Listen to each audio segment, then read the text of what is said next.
لائیں کہیں کہ ہمارا رب اللہ ہے، پھر اس پر جم جائیں۔ ان پر فرشتوں کا نزول ہوتا ہے، نہ کوئی غم کرو نہ خوف، خوشیاں مناؤ جنت کی جس کا تم سے وعدہ کیا گیا تھا۔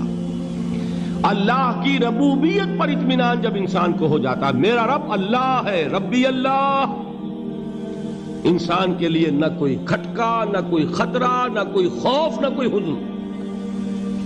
جو کچھ ہو رہا ہے کس کے اذن سے ہو رہا ہے؟ اللہ کے اذن سے۔ اللہ کے اذن کے بغیر پتہ تک نہیں ہلتا۔ یہ کوئی اندھا بہرا مادہ نہیں ہے جس سے مجھے کوئی خوف ہو۔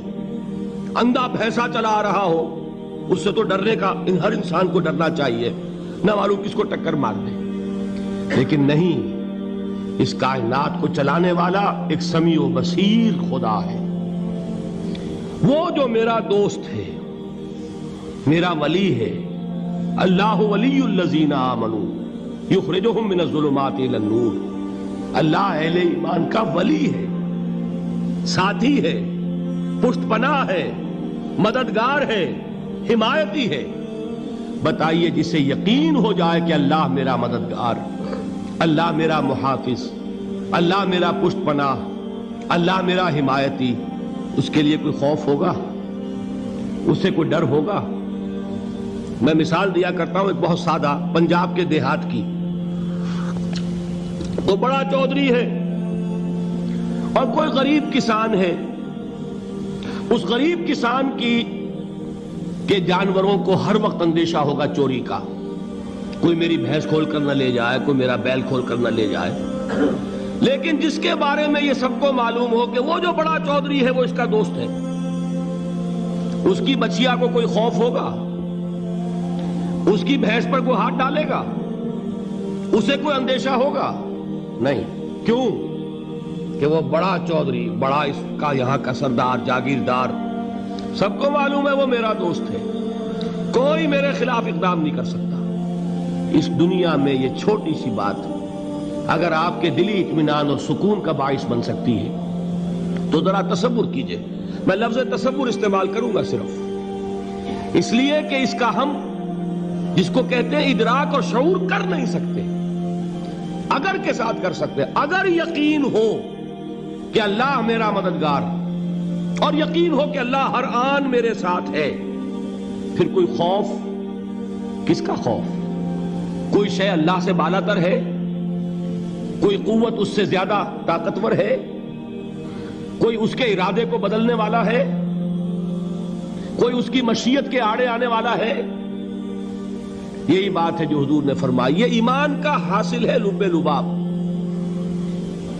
کہ دیکھو اچھی طرح اس بات کو ذہن نشین کر لو، اگر تمام انسان مل کر تمہیں کوئی نقصان پہنچانا چاہے نہیں پہنچا سکتے مگر جو کچھ اللہ نے لکھ دیا ہو، اور تمام انسان مل کر تمہیں کوئی نفع پہنچانا چاہے نہیں پہنچا سکتے مگر وہ شے جو اللہ نے طے کر دی۔ آپ پھر میں کہوں گا ذرا طاری کیجئے، اسے فرض کیجئے، اسے سوچئے۔ اگر اس حدیث پر ہمارا دل ٹھکا ہوا ہو تو کسی سے ڈر ہوگا؟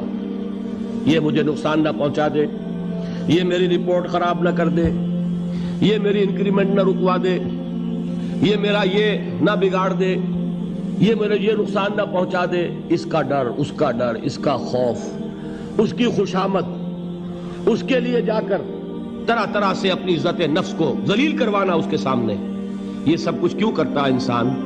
جب سمجھتا ہے کہ اس کے ہاتھ میں میرا کوئی نفع ہے، اس کے ہاتھ میں میرے لیے کوئی ضرر ہے، یہ مجھے کوئی غضب پہنچا سکتا ہے، یہ مجھے کوئی نقصان پہنچا سکتا ہے، یہ میرا کوئی کام بنا سکتا ہے، یہ میری کوئی ضرورت پوری کر سکتا ہے، اسی کا نام شرک ہے۔ جہاں آپ نے یہ سمجھا کہ غیر اللہ کے اندر کوئی طاقت موجود ہے وہی شرک ہے۔ بتوں سے تجھ کو امیدیں، خدا سے نومیدی، مجھے بتا تو صحیح اور کافری کیا ہے؟ شرک تو یہ ہے۔ جس پر بھی تمہیں یہ خیال ہے، کلمہ ہے یہ کلمہ سوم، لا حول ولا قوت الا باللہ، ذرا اس پر دل کو کبھی اگر آپ تصور کریں، پھر فرض کریں، دل ٹھک جائے اس پر، کوئی طاقت نہیں۔ یہی بات تھی جو شیخ عبد القادر جیلانی رحمۃ اللہ علیہ نے اپنی وصیت میں اپنے بچے سے کہی. 11ویں دینے والے ہیں، لیکن حضرت شیخ عبد القادر جیلانی کی وصیت اور تعلیمات کو کتنے لوگ ہیں تم جانتے ہو؟ یہ جن مقامات تک پہنچے ہیں وہ کس چیز کی بدولت پہنچے ہیں؟ انہوں نے جو پیغام دیا وہ کیا تھا؟ اے میرے بچے، جس طریقے سے قرآن مجید میں حضرت لقمان کی نصیحتیں جو ہے نقل کر دی گئی ہیں، میں یہ عرض کروں گا بالفرض اگر قرآن حضرت عبد القادر جیلانی کے بعد نازل ہوا ہوتا تو شیخ عبد القادر کی یہ نصیحتیں بھی قرآن میں درج ہوتی. اتنی اونچی نصیحتیں ہیں. اے میرے بچے، اس حقیقت کو ذہن نشین کر لے، لا فاعل فی الحقیقت ولا مؤثر الا اللہ. اس کائنات میں نہ کوئی فاعل حقیقی ہے نہ مؤثر حقیقی ہے سوائے اللہ. کسی شے میں کوئی تاثیر نہیں اگر اللہ نہ چاہے. آگ جلا نہیں سکتی اگر اللہ نہ چاہے. پانی ڈبو نہیں سکتا اگر اللہ نہ چاہے. زہر ہلاک نہیں کر سکتا اگر اللہ نہ چاہے. کوئی چیز فائدہ نہیں پہنچا سکتی اگر اللہ نہ چاہے. تو در در پہ کیوں سر جھکاتے ہو؟ در در پر کیوں جبیں سائی کرتے ہو؟ سب کے سامنے کیوں ہاتھ پھیلاتے ہو؟ ایک اللہ سے مانگو. ایک اللہ کے سامنے زمین پر اپنی جبین رکھو. لا فاعل فی الحقیقت ولا مؤثر الا اللہ. نظر آتا ہے ہمیں کہ پانی پیاس بجھا دیتا ہے. پیاس بجھانے کی صلاحیت پانی میں نہیں ہے، اللہ کے اذن سے. کھانا بھوک مٹا دیتا ہے. بھوک مٹانے کی صلاحیت کھانے میں نہیں ہے، اذن رب میں. دیکھیے یہی یقین تھا. حضرت موسیٰ علیہ السلام کا واقعہ یاد کیجئے. سامنے سمندر آ گیا ہے. قوم دیکھتی ہے پیچھے کہ گرد و غبار کا طوفان ہے. معلوم ہوا کہ فرعون اپنے لشکر سمیت آ گیا ہے. لشکر جب چلتا تھا تیز رفتاری کے ساتھ تو گرد و غبار کا جو طوفان اٹھتا تھا اس کا تصور کیجئے. اور لمحہ بلمحہ وہ قریب آ رہا ہے. پوری قوم نے کیا کہا؟ اے موسیٰ انا لمدرکون. اے موسیٰ ہم کو پکڑے گئے.